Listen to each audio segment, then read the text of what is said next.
సరస్వతీ నది పుష్కరాలు ఎప్పుడు చేసుకోవాలి? ఎక్కడ చేసుకోవాలి? ఆ ప్రదేశానికి ఏ విధంగా చేరుకోవాలి? టూర్‌కి ఎన్ని డేస్ ప్లాన్ చేసుకోవాలి? అంతర్వాహినిగా ఉండే సరస్వతీ నది పుష్కరాలు ఎక్కడ చేసుకోవాలి అనే డౌటు చాలా మందిలో అయితే ఉన్నదండి. ఈ వీడియో ద్వారా నేను సరస్వతీ నది పుష్కరాలు ఎక్కడెక్కడ చేసుకోవచ్చు? ఎప్పుడు చేసుకోవాలి? ఇలాంటి విషయాలన్నీ అయితే నేను మీకు ఈ వీడియో ద్వారా చెప్తాను. మీకు ఎలాంటి డౌట్స్ ఉన్నా కూడా క్లియర్ అయిపోతాయి. ఇంకా ఏమైనా డౌట్స్ ఉన్నా కూడా నాకు కామెంట్ బాక్స్‌లో కామెంట్ చేయొచ్చు ఈ వీడియో చూసిన తర్వాత. మరి సరస్వతీ నది పుష్కరాల గురించి తెలుసుకుందామా? Welcome to Anu family Telugu traveller. Saraswati నదిని అంతర్వాహినిగా లేదా అదృశ్య నదిగా పరిగణిస్తారు. బృహస్పతి మిథున రాశిలోకి ప్రవేశించినప్పటి నుండి 12 రోజుల పాటు ఈ పుష్కరాలు మనం జరుపుకుంటామండి. 2025వ సంవత్సరంలో సరస్వతీ నది పుష్కరాలు మే 15వ తారీఖున ప్రారంభం అవుతున్నాయండి.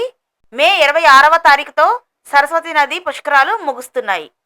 2024వ సంవత్సరంలో నర్మదా పుష్కరాలు జరిగినప్పుడు నర్మదా ఉద్గమ్ స్థాన్ అంటే నర్మదా నది పుట్టిన స్థలం అమర్కంటక్ అని మనం చెప్పుకున్నాం కదండి.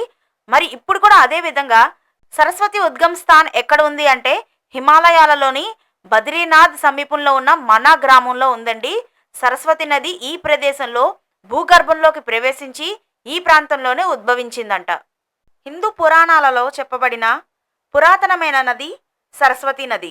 ఋగ్వేదంలోని నది స్థుతిలో చెప్పబడిన సరస్వతి నదికి తూర్పున యమునా నది, పశ్చిమాన శతద్రు లేదా సాట్లెజ్ నది ఉన్నాయి.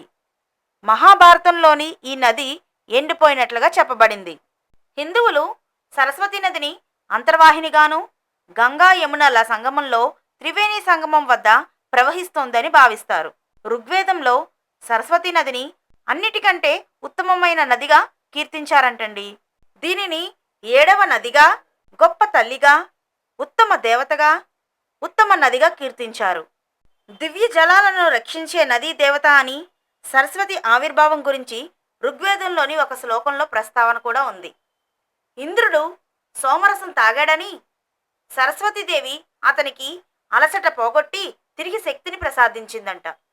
సరస్వతీదేవిని నదుల సరసన కాక ఇతర దేవి దేవతల సరసన చేర్చారు. ఆమె జ్ఞానాన్ని, విద్యని, మేధస్సును, సంగీతాన్ని, కళలను ప్రసాదించే దేవత అయ్యింది. నదీ దేవతగా ప్రారంభమైన సరస్వతీదేవి జ్ఞానానికి అధిదేవతగా మారింది. బ్రాహ్మణులు ఆమెను వాక్కుకు అధిదేవతగా వాగ్దేవిగా పేర్కొన్నారు. మహాభారతం ప్రకారం సరస్వతి నది ఎడారిలో వినాశన లేదా ఆదర్శన అనే ప్రదేశంలో ఎండిపోయిందంట. సరస్వతి నది ఎండిపోయిన ప్రదేశమే ధార్ ఎడారి. మహాభారతంలో ద్వారక నుంచి మధుర వరకు బలరాముడు సరస్వతీ నది ఒడ్డునే తీర్థయాత్రకునిగా ప్రయాణించినట్టుగా ఉంది. స్కంద పురాణం ప్రకారం సరస్వతి బ్రహ్మ నీటి కుండ నుండి ఉద్భవించి హిమాలయాల పైనుండి పిప్పల వృక్షం మీద నుంచి ప్రవహిస్తుంది. ఇది కేదారం వద్ద పశ్చిమ దిశకు తిరిగి అంతర్వాహినిగా భూగర్భంలో ప్రవహిస్తుంది. వామన పురాణం ప్రకారం సరస్వతి నది పిప్పల వృక్షం నుండి పెరిగింది.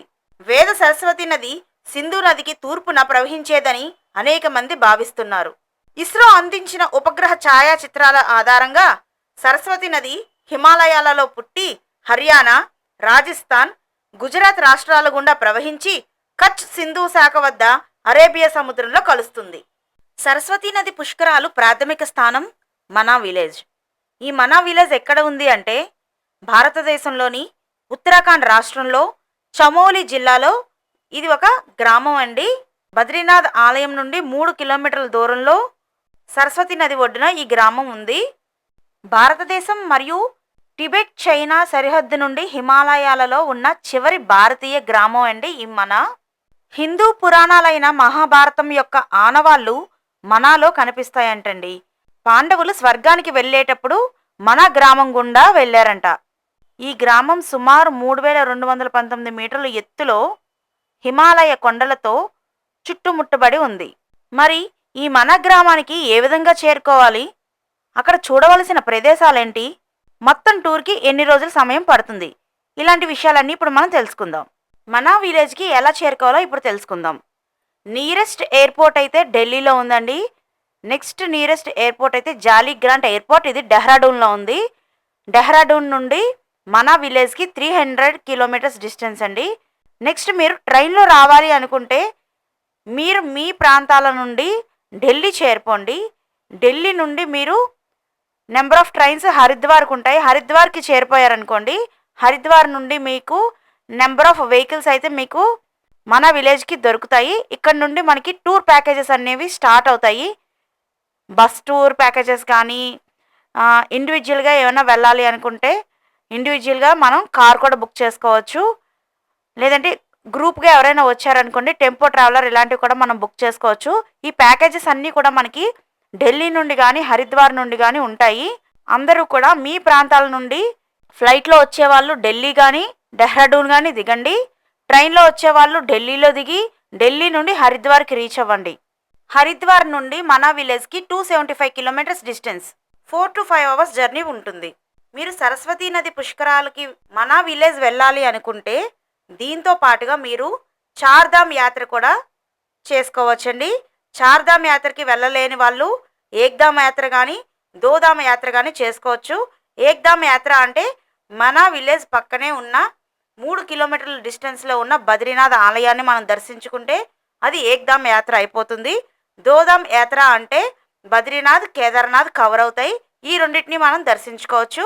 లేదు చార్ధామ్ యాత్ర చేయాలి అనుకుంటే కేదార్నాథ్, బద్రీనాథ్, యమునోత్రి, గంగోత్రి ఈ 4టిని మనం కవర్ చేసుకోవచ్చు. దీనినే చార్ధామ్ యాత్ర అంటారు.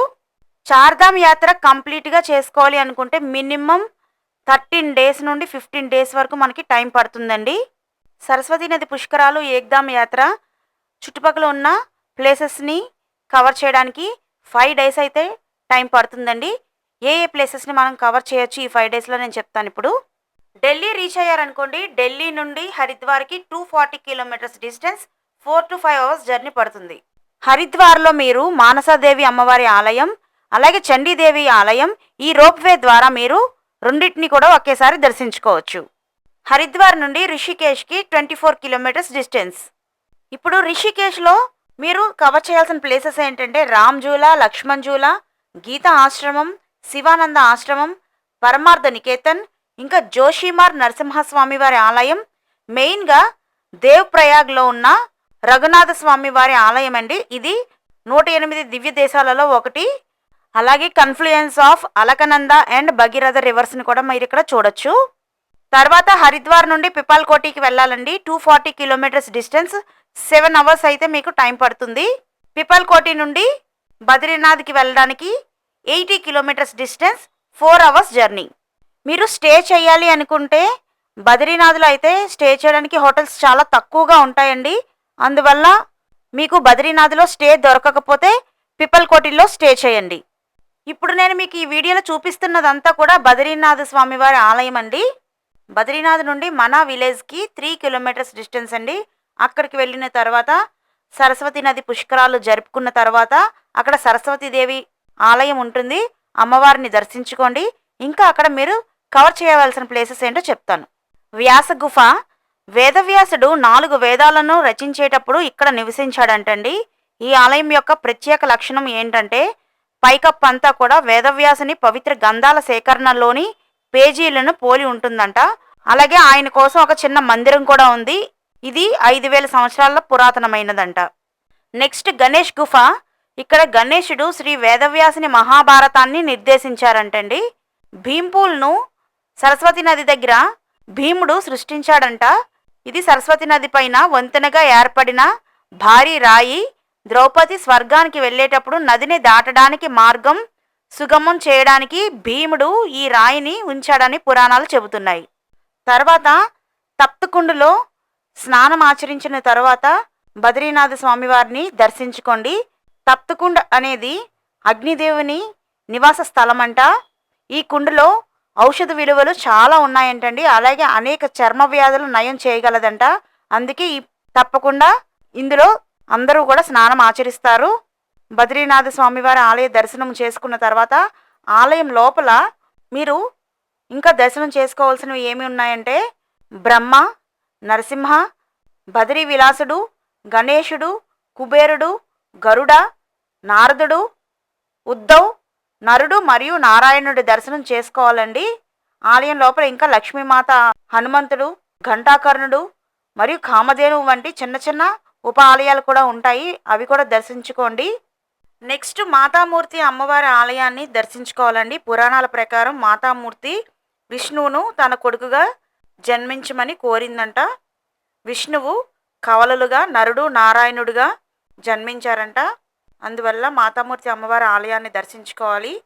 నెక్స్ట్ వసుధార. ఇది బద్రీనాథ్ ఆలయం నుండి 9 కిలోమీటర్ల దూరంలో ఉందండి. ఇది ఒక జలపాతం. ఈ ప్రదేశంలోనే పాండవులు తమ వనవాస సమయంలో తాత్కాలికంగా గడిపిన ప్రదేశం అంట. ఎవరైనా పిండ ప్రదానాలు చేసుకోవాలి అనుకుంటే బద్రీనాథ్లో బ్రహ్మకపాలం దగ్గరికి వెళ్ళి చేసుకోవాలండి. నెక్స్ట్ బద్రీనాథ్ నుండి రుద్రప్రయాగ్కి 165 కిలోమీటర్స్ డిస్టెన్స్ అండి. 6 అవర్స్ జర్నీ ఉంటుంది.